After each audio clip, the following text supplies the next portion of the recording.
akan membela dirinya. Bukan cuma hajinya, bahkan Hajarul Aswad.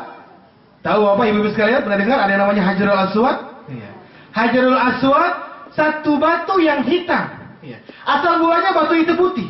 Iya. Pertama kali diturunkan Allah melalui malaikat Jibril ke dunia, asal mulanya putih. Tapi karena dosa manusia yang terus dilakukan hingga akhirnya dia menghitam, dan menghitam, kemudian dikenal dengan nama Hajarul Aswad. Jadi Hajar Aswad itu kalau dicium walaupun dengan isyarat, karena tidak mungkin untuk cium semua. Satu batu yang kecil yang sekarang lubangnya saja cuma kecil, yang besar hakikatnya ya, yang masih utuh karena dulu pernah dalam suatu peperangan sampai hancur hingga kemudian dikumpulkan hingga beberapa seperti butiran kurma saja. Itu kalau kita pegang langsung memang tidak mungkin karena berzak-zakan, kecuali ya betul-betul usaha dengan baik tanpa mengganggu orang lain. Ya. Karena disunahkan mencium Hajar Aswad walaupun hanya dengan isyarat. Ya. Seperti itu. Ya. Ya, isyarat di pertama kali tawaf, ya. Seperti itu, ya, isyaratnya. Orang ibu-ibu kisbay sama anaknya. Ya. Seperti itulah. Iya. Ya. Ya. Walaupun cuma isyarat seperti itu saja, ya. Nabi Muhammad SAW menggambarkan nanti di hari kiamat, ya, dia akan berbicara kepada Allah Subhanahu wa Ta'ala dengan izin Allah agar kiranya dapat menolong orang yang dulu pernah menciumnya walaupun hanya dengan sekedar isyarat. Itu baru Hajarul Aswad, Bapak Ibu sekalian, di antara serangkaian ibadah-ibadah yang akan dilakukan oleh orang-orang yang akan melakukan ibadah haji. Bahkan Bapak Ibu sekalian, jamaah yang dirahmati Allah, haji itu adalah ibadah yang paling mudah di antara ibadah-ibadah yang lain. Kalau zakat, walaupun cuma ngeluarin uang saja, itu ngeluarin uangnya nggak boleh sama sembarang orang.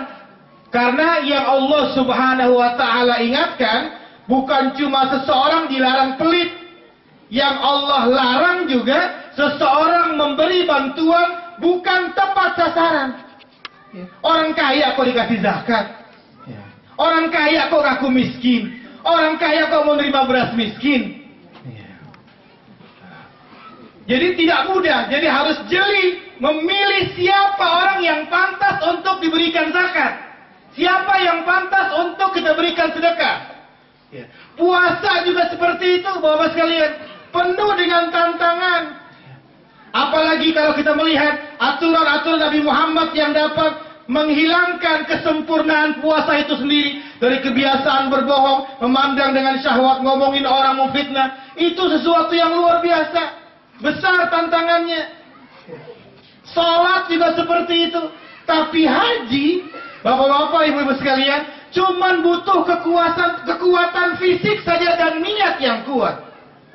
Karena ibadah haji itu, Bapak-bapak sekalian, jamaah yang dirahmati Allah, tidak ada bacaan yang wajib kecuali ketika seseorang mau niat umrah, dia baca labbaik Allahumma umratan. Sama ketika dia mau haji, dia baca labbaik Allahumma hajjan. Cuma kalau saya kasih tahu Bapak sekalian, apa nggak langsung labbaik Allahumma umratan, satu lagi dibaca labbaik Allahumma hajjan. Labbaik Allahumma labbaik la syarika lak labbaik. Sangat dianjurkan, tapi jika seandainya seseorang tidak membacanya, tidak akan membahayakan hajinya. Dia cuma perlu baca labbaik Allahumma hajjan ketika dia mau melakukan haji, ketika mau wukuf di Arafah, dan ketika dia bermikot, ya, setelah dia dari Madinah, kalau gelombang pertama dia mau ngambil umrah wajib, dia tinggal bilang di mikot yaitu dengan kata-kata labbaik Allahumma umratan. Itu saja yang wajib perlu untuk diucapkan. Orang bodoh mana juga bisa itu. Sisanya Bapak Ibu sekalian, jamaah yang dirahmati Allah, dia cuma butuh kekuatan fisik yang kuat. Saya yakin kalau Bapak Ibu yang ada di desa Wonoharjo, yang biasanya ada 1-2 kilo dari rumahnya, itu insya Allah kuat. Karena ya tawaf, ya, tawaf itu artinya mengelilingi Ka'bah. Standarnya tawaf itu, standarnya itu 45 menit. Standarnya. Ya, yang normal itu 45 menit. Karena kalau orang masuk masjid RW 1, RW 2, RW 3 dan lain saja, itu kalau masuk masjid pertama kali disunnahkan salat sunnah tahiyatul masjid. Tapi kalau orang masuk Masjidil Haram tidak disunnahkan salat tahiyatul masjid, tapi disunnahkan langsung dia tawaf 7 kali. Itu bedanya. Yang kalau pas dia tawaf di bawah, kalau pas dia tawaf di atas, tentu itu akan lebih makan waktu. Setelah dia tawaf, ya, kalau dia melakukan umrah, dia akan melaksanakan ibadah sa'i dari Sofa ke Marwah sebanyak 7 putaran. Dari Sofa ke Marwah dihitung 1, dari Sofa ke Marwah, dari Marwah ke Sofa dihitung 2, dan berakhir nanti di Sofa sampai 7 kali. Yang 1 kali putaran Sofa ke Marwah itu udah lebih dari 150 meter. Kalau orang tidak biasa jalan kaki seperti saya, Bapak-Ibu sekalian, itu kalau tidak punya niat yang kuat, itu saya bisa nanti didorong-dorong sama Pak Mulya, Pak Mul. Alhamdulillah.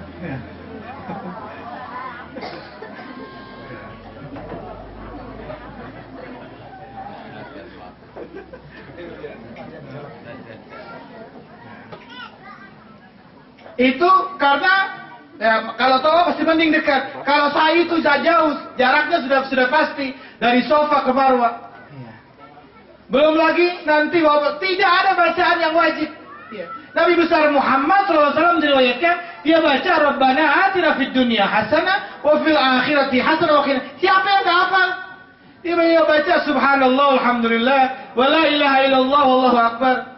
Dia baca Allahumma inna nas'alukal afwa wal afiyah wal mu'afatad daimah fid dunya wal akhirah. Itu pun tidak wajib. Jika dia membaca Allah saja dengan ketulusan, Allah ngerti, hajinya sah. Ada tawaf, ada sa'i, ada yang namanya wukuf di Arafah. Wukuf itu artinya diam. Wukuf itu artinya diam. Berdiamnya seseorang tanggal 9 sampai terbenamnya matahari. Nanti setelah itu, setelah dia diam saja. Paling sedikit, ya diam saja. Termasuk tidur. Cuma kan tidak tahu diri saat mulia dia tidur. Nanti malam tanggal 10 itu, yang kalau jumlah jamaah haji 3 juta seluruh dunia misalnya, dari Arafah itu semuanya bareng menuju satu tempat yang disebut dengan Muzdalifah. Disitulah yang nggak biasa mungkin lihat orang banyak pusing. Kalau Bapak duduk di kursi ini saja, setiap saat ngelihat ada orang kulit-kulit naik motor, naik mobil, tidak berhenti-berhenti, itu mata bisa pusing. Apalagi melihat orang yang begitu banyak. Dari berbagai macam corak, warna, kulit, rambut, dan macam-macam. Di situ dituntut kesabaran dan kekuatan iman kita kepada Allah Subhanahu Wa Taala. Sampai di Muzdalifah, cuma nyari batu saja untuk keperluan melempar jumrah. Nanti pindah ke Mina, di Mina selama paling tidak 3 hari, tanggal 10, 11, dan 12. Di sana cuma kewajiban melempar jumrah. Yang tidak kuat melempar jumrah bisa diwakilkan sama orang. Coba lihat. Tidak ada bacaan yang wajib, tidak ada bacaan yang harus ditekankan, tidak ada ayat Quran yang harus dibaca, hanya melempar saja. Itu pun kalau dia mampu. Kalau dia tidak mampu karena jaraknya dari penginapan ke tempat melempar jumrah karena kejauhan dia uzur, bisa diwakilkan kepada orang lain. Jadi yang takut karena alasan yang tidak jelas itu perlu untuk diluruskan. Takutnya bapak-bapak, ibu-ibu, jika takut pergi haji, itu hanyalah bisikan setan belaka yang akan menyesatkan hidup kita nanti waktu mati.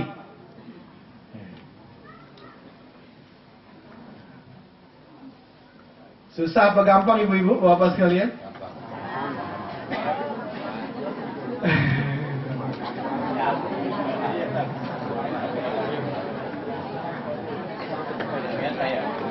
Kira-kira larinya bapak sama ibu itu, sama saya masih kuatan bapak sama ibu. Karena nanti, sa'i itu dari Sofa ke Marwah, kalau ketemu lampu hijau itu sunnah lari. Iya, lari. Tawaf 3 kali putaran pertama, khusus buat laki-laki, itu sunnah lari-lari. Wong saya terus terang nggak kuat.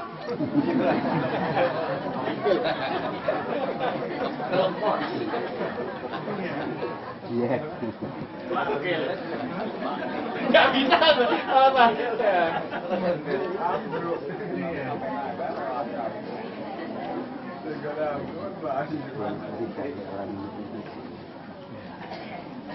Jadi itulah ya. Jadi perasaan takut tidak menentu yang tidak mendasar, Bapak Ibu sekalian, itu hanya bisikan setan belaka. Itu hanya bujukan hawa nafsu belaka. Jadi Bapak Ibu sekalian, ya. Itu sudah selesai itu rangkaian haji, tidak ada lagi. Ya.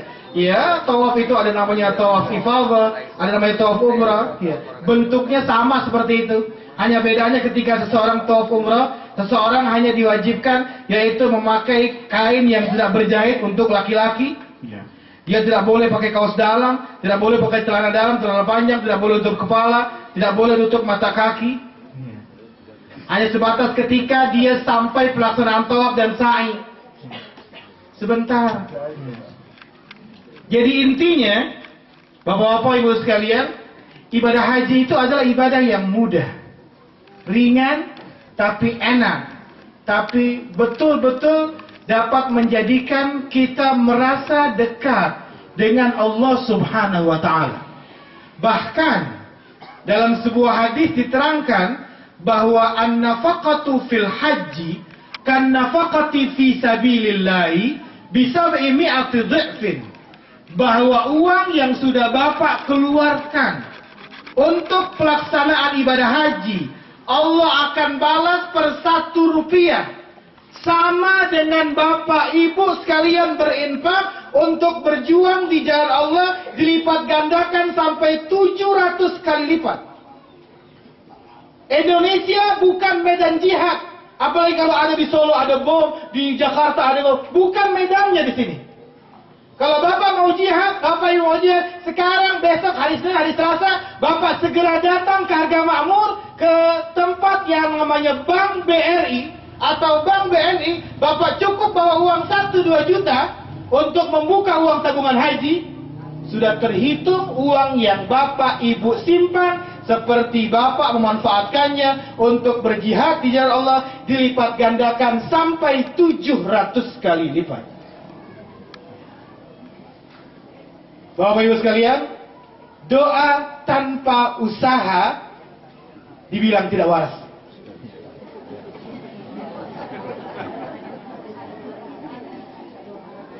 Ada orang tiap hari sholat tahajud nangis-nangis, ya Allah kasih saya rumah yang bagus, kasih saya harta yang bagus. Dia tidak mau kerja, dibilang apa sama tetangganya?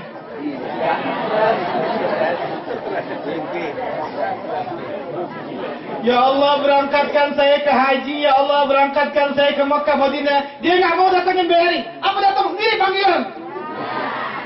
Orang apa kalau begitu namanya?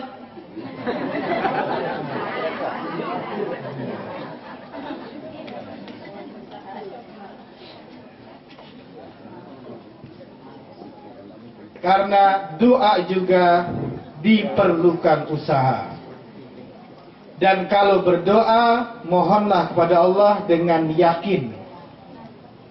Karena di RCTI saja ada sinetron tukang bubur pergi haji.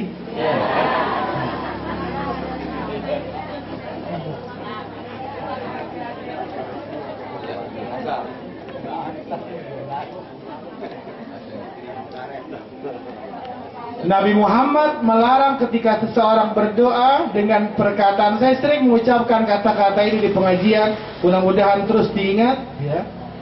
Allahumma gfirli in syi'ta. Nabi Muhammad melarang seseorang berdoa seperti dengan kata-kata, ya Allah ampuni aku kalau engkau mau. Ya Allah berangkatkan aku ke haji kalau engkau restui. Katakanlah, ya Allah berangkatkan aku ke Mekah ya Rabb, sampaikan aku untuk bisa ke tanah suci. Jangan pakai kalau engkau merestui, kalau engkau izinkan. Itu namanya orang yang sudah